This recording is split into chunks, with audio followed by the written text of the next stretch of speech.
Welcome to Chaos, Courage and Coffee, the podcast for anyone who's felt like on the outside I'm holding it together, but inside I'm struggling. And we do it with honesty, heart, and just enough coffee to get through the day.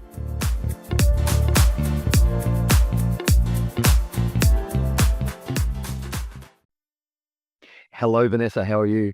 Good morning. Good morning. It's morning here anyway. So hello, everybody. Good day, good afternoon, good evening, whichever it is for you when you're listening. Night. Yeah, and good night. Yes. Hey, Brett. I was thinking today, I've got something that I wanted to talk about, if it's okay with you. You good if I just kick on and dive in? With your best shot. Well, you see, I had this situation at home. And I was thinking about mental energy. So I think about things like that quite a lot because mums particularly, and I'm sorry, I'm not ruling anybody else out, but I'm just very familiar with mums. We're quite exhausted. And it quite often leads to frustration. So we have a lot going on in our heads and we're trying to keep a lot in our heads. And so it made me think, imagine you've got, let's say, 100 units of mental energy a day. You need to spend them wisely. Now, I've been wasting some of mine, and I'm going to give you a really, really silly example, but it's real. In fact, it's real, and I shared it with my eldest daughter, and she goes, "Oh my God, I know what you mean." So I'm currently living with one of my daughters, and she's quite arty, and she's got all these fancy plates, and they're honestly, some of them are lovely. They're quite pretty, but they're all a little bit different in size and shape. One of them's got a big lip on it. And so I used to just have very simply a stack of white plates. And I'm actually quite attached to my stack of white plates. And now I know why. Because when I make my food, I want to just go and grab a plate. And what I discovered is happening that with this fancy stack of plates, that I think, gosh, I almost think I'm OCD because it really messes with my head. It's like, why can't they just be neat? But I have to actually pick one and choose. No, it's minor and it doesn't really matter except one fits in the dishwasher better and, oh, well, what's left, because maybe someone else will want that plate. And I'm like, this is ridiculous. I just need a plate. And I've used up definitely at least a whole unit of my mental energy working out which plate to use. And it just got me thinking, wow, like seriously, if I go to the drawer and I need a teaspoon, could they all just be the same so that I don't have to pick which? We got some little tiny teaspoons. I don't want to have to pick which one's right for the task. And you probably don't realize all these little units of mental energy that you're using. And what we want to do is we want to have things on autopilot. And that's the whole point of us learning and having habits is so we don't have to, it doesn't have to go through the head of actually thinking. Do you know what I'm saying? Does this make sense? It absolutely makes sense. And I think we've talked about this previously, decision fatigue. Now, that's one part of it. I think really what you're talking about is our brains when we're thinking, when we're using mental thought processes, when we're actively engaging our brain to make decisions, we're using a lot more energy. The brain is very energy hungry. And so having a default position, and I think I told you that before, previous American presidents had 20 of the exact same suit. So they didn't have to make a decision every day about what suit to wear because they didn't need to. The suits were there. It was all easy. So that reduces some of those decisions. But I think what you're talking about when we talk about mental energy is going beyond that. I mean, that's one side of it. That's one aspect. But I also see it when I deliver training. People, because I deal a lot with adults, they're coming out of their workplaces and they're doing training events. They are not used to sitting in a training room or a classroom and absorbing lots of knowledge. When we're in high school, university, yes, we're a bit more accustomed to that. That's our normal. But when we get into the workplace, we're more doing, we're not learning all the time. And so I see it with the adults when they come in and they're doing their learning. By mid-afternoon, their mental energy to absorb new information actually starts to deteriorate because it's all used up. And they tell me that they go home in the evenings and they're just so mentally exhausted because they've used all their mental energy learning all day long.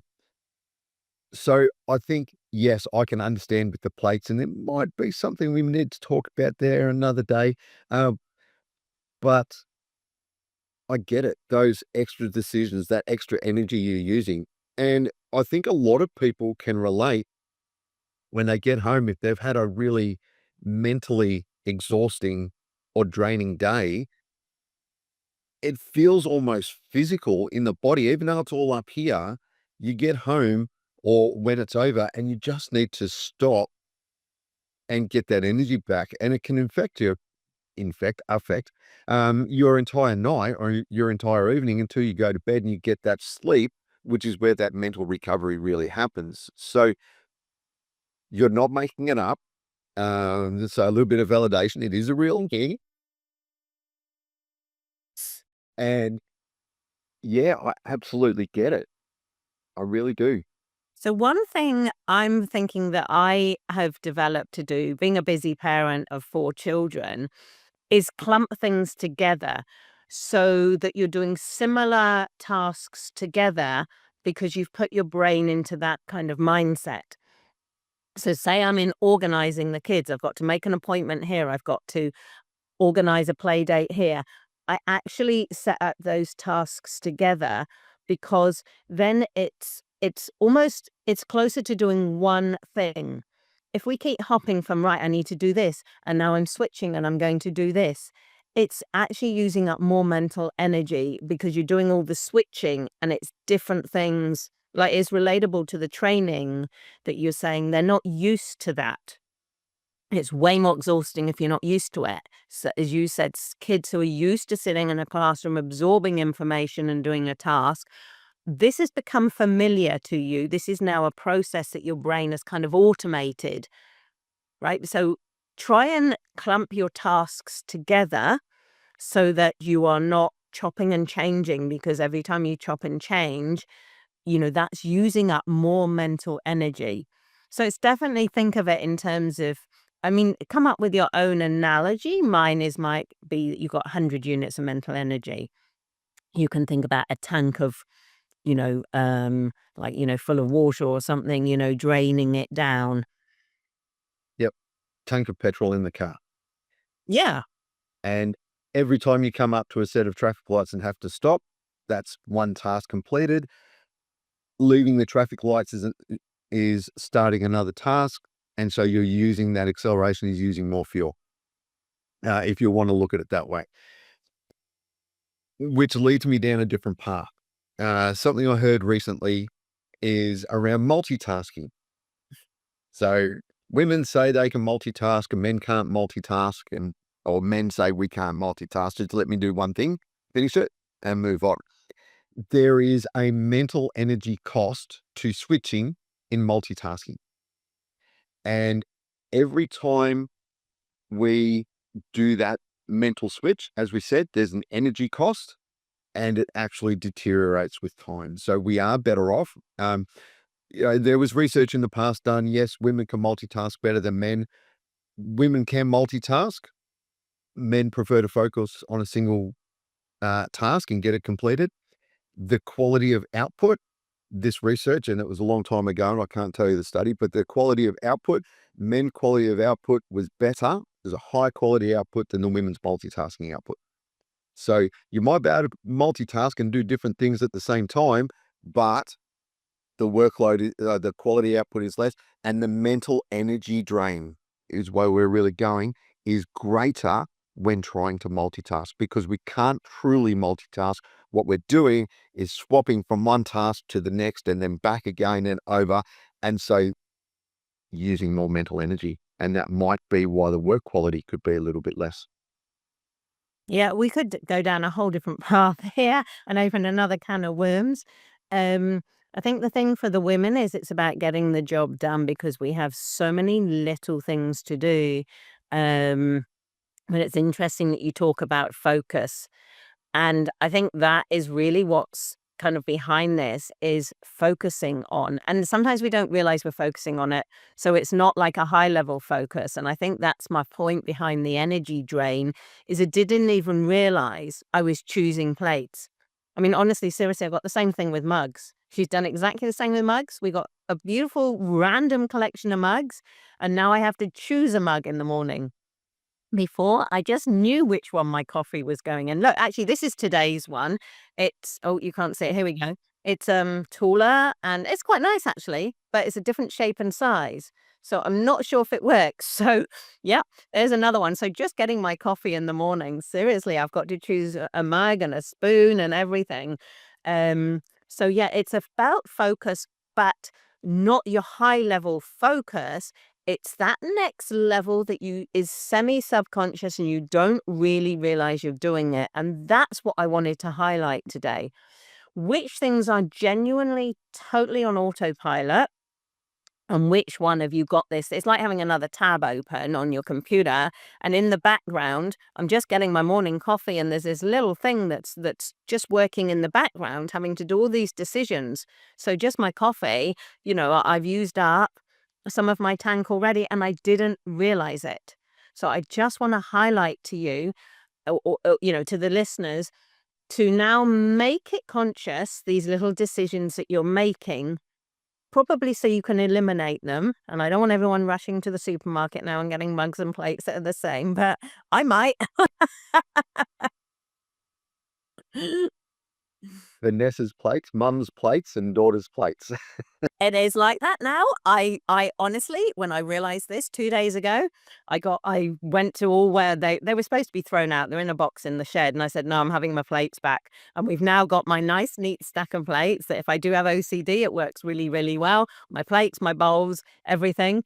And yeah, so if you have to do that, you have to do that. But you need to do what works for you and what is, yeah, energy saving, I think is my best description of it. Mental energy saving.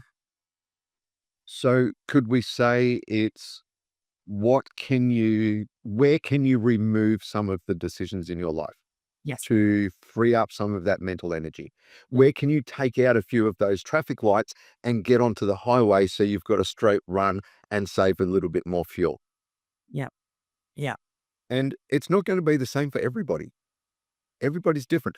Your daughter obviously loves those different plates and she likes to go and make those decisions. Or maybe it's just a lucky dip and she pulls out a plate and I'm using this one, and whatever the picture is or whatever underneath the plate, when she's finished her food, then she gets to enjoy it.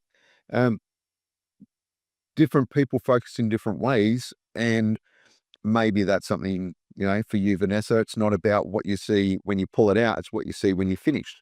And it's the surprise maybe at the end, or, the gradual reveal, like building a jigsaw puzzle, putting a jigsaw puzzle together. You know, I don't know, I'm making it up. So it's But working out what works for you, it is. but starting with being aware of what's draining your energy. And it can be a simple thing. Like I would have kids say to me, "Oh, can I go to so and so's house?" And then I have to think about it. But repeatedly, if my son is asking to go to John's house, I know that that's okay. I know I haven't got to phone the mum and check. I know, it's set up. It's an easy yes. Now, if he wants to go to Adrian's house, I got to think about it. Have I got to take him there? I wonder what time it's going to, and how's that going to fit it? And there's just, oh my God, there's so many thoughts attached to it. But once we've done this before, I know that, oh, can I go to Adrian's? Yes, you can. We know how you're going to get there. We know when you're coming back. Sorted. And this is what's going through a mum's head. Every time the kid's asking, every time something needs to be done, it's a real lot of work going up in your head. Yeah. I like that you mentioned how you're going to get there. We grew up and my kids grew up in a rural town, and some of the kids were in town, some of the kids were out of town. So getting to an out of town house, we had to take them, or mum had to take me, whatever the case may be. I couldn't just ride my bike around the corner and go and see a friend. So yeah, I think it's and then we're talking about all the planning, especially for mums, that goes into that. And I think, it doesn't matter who we are, what our background or experience is, or where we're currently at in life. Even veterans face some of these issues. Where are you putting your mental energy? Where is that focus? And what can you do to automate Oh, Yeah. I think that's a pretty good word, actually. What can you do to automate some of your life, some of these decisions, so you don't have to make them, so that you put that mental energy into something that's more productive or more important? And that's a topic I'd like to talk about another day, is automating, because when we make changes, we're changing an automatum, we're changing a habit, and that's great. That there's a lot of energy involved in making that change and resetting it up, and that's why we do default to doing things the same way, even if it's a bad habit or a long-winded one. You know, my husband was very much one for habits. It didn't matter if it was the long way round. It saved him energy if he just did it the same way. And I could come along and go, there's a quicker way of doing it. Well, it might be quicker in the long run, but he's got to set up that whole change of pattern. So don't now start making a lot of changes, everybody. Just being aware of what's automated and what actually you're having to think about each time. And then maybe another conversation, Brett, we can have is about how to make changes so that they're not energy zapping Yeah, I you think that's a good one. situations. Yeah, it's a good topic that we'll come back to. But for today, where is your energy going? And I think we've used the word before, audit. Just have a look, have a check. Where am I? Where am I making decisions that I don't really need to? Where am I using mental energy that I might be able to make a change? And it's, if we don't ask the questions, we won't find the answers. Yes, I'm planting a seed, really. If you're listening to this, and just as we wrap up, the seed I'm planting is to start being aware of the conscious decisions, but also those semi-subconscious ones that you don't realize you're making. Make them something, make them aware, like I have with the plates, because now I fixed it. Now joy. I go to the cupboard and I just know what plate and I know what mug I'm gonna get. Sometimes it's the simple things in life that make a big difference, isn't it? Well, if you got a lot of these little things, it all adds up. They do add up. So, yeah. Absolutely. Well, thank you for listening, everybody. Remember to like and subscribe to our channel. And thank you, Vanessa, for bringing us this topic today.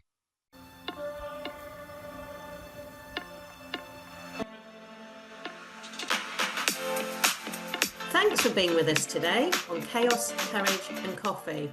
Remember, you're not alone and you don't have to figure it all out at once.